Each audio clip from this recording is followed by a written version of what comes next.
Oke, kembali lagi di channel saya ya. Wah, ada kabar terbaru.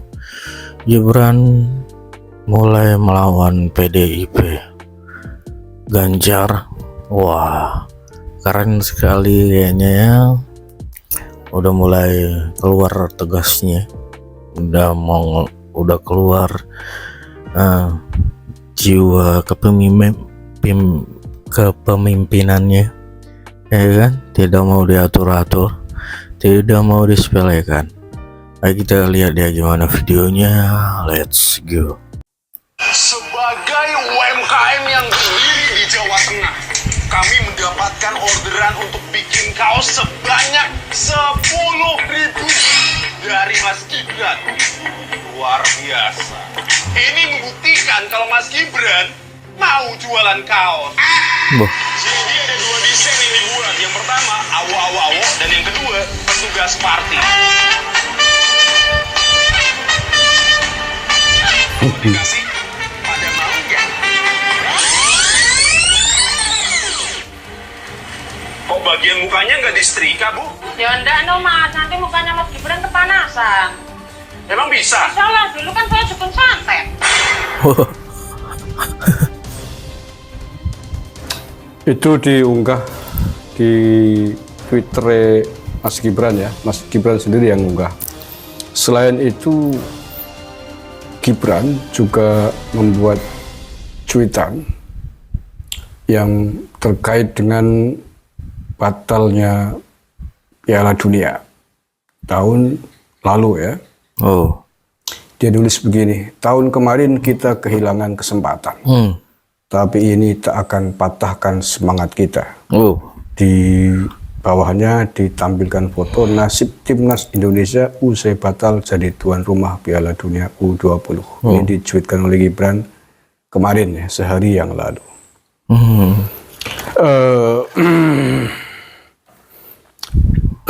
Kita semua tahu pembatalan atau dibatalkannya Piala Dunia di tanah air timnas U20 tahun lalu.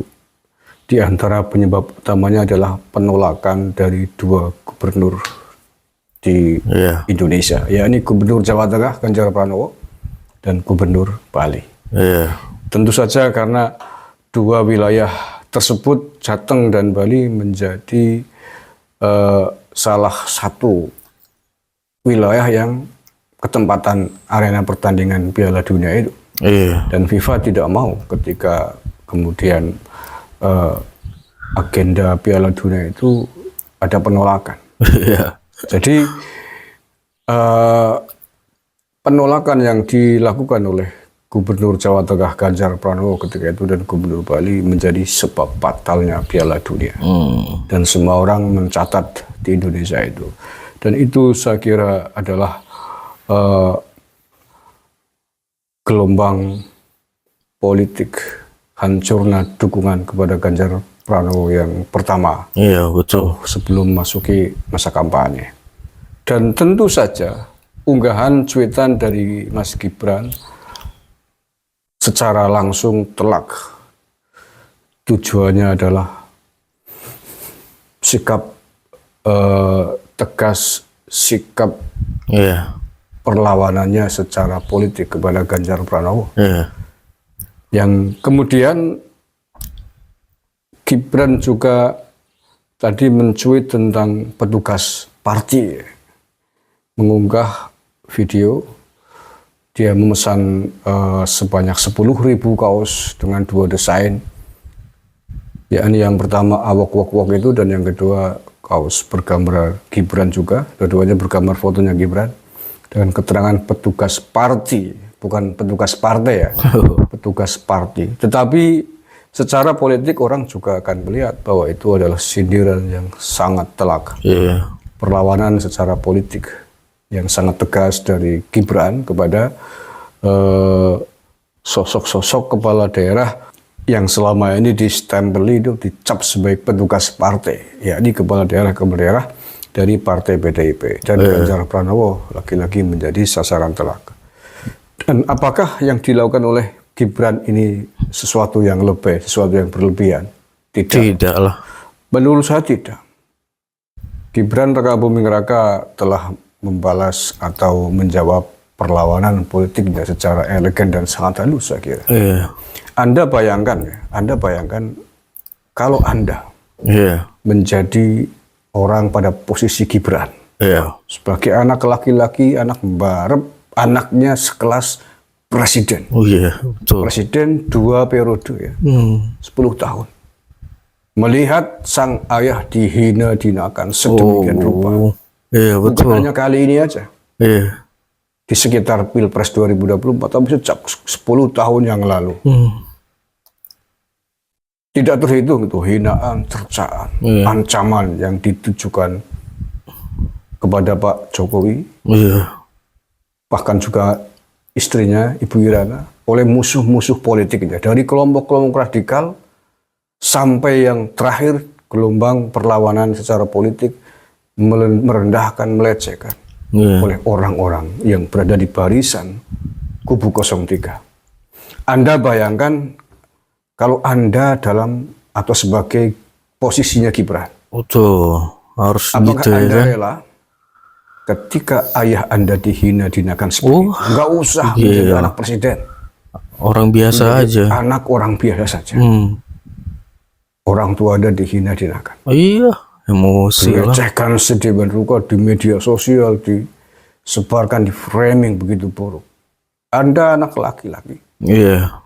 Kira-kira terima nggak orang tua Anda, ayah yang melahirkan Anda, dihina-hinakan sedemikian rupa? Nggak terima lah, jelas. Saya kira Anda tidak akan terima. Saya sendiri juga tidak akan terima dan belum tentu bisa bersabar seperti Gibran. Betul. Dalam posisi ini ya, dalam posisi dia sebagai anak presiden. Apa yang tidak bisa dilakukan oleh seorang putra presiden? Betul. Apalagi dia juga wali kota. Iya. 2 periode loh ya. Apa yang tidak bisa dilakukan oleh anak presiden untuk memburu orang yang telah menghina ayahnya. Iya. Tapi itu tidak dilakukan oleh Gibran. Coba kalau Anda, kalau saya, nggak usah sebagai anak presiden. Melihat orang tua, ayah yang melahirkan kita dihina-hinakan. Sampai libang semut pun saya kejar. Betul. Tugel glune kalau perlu. Oh iya, demi harga betul. diri, martabat orang tua. Sekali lagi dalam konteks begini, saya salut. Iya, Salut dengan Gibran. Salut. Mampu menahan kesabaran selama 10 tahun. Padahal dia putra presiden. Iya.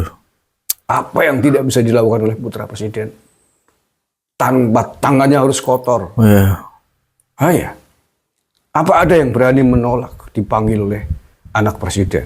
Nggak ada lah. Aparat mana yang berani menolak diminta tolong oleh seorang anak presiden? Iya. Baik TNI maupun Polri.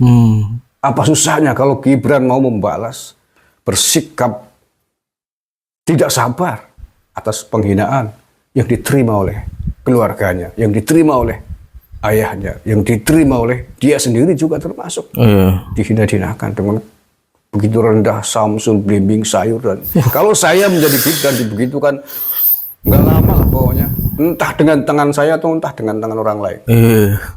Memang Gibrannya kesabarannya luar biasa sekali. Selama 10 tahun cuman bisa menonton saja, menahan emosinya. Wah, dia tidak menggunakan jabatan dan wewenang dia sembarangan. Keren sih ya kan, keren. Tunggu tanggal mainnya gitu ya kan. Oke, itu sekian video dari saya. Buah.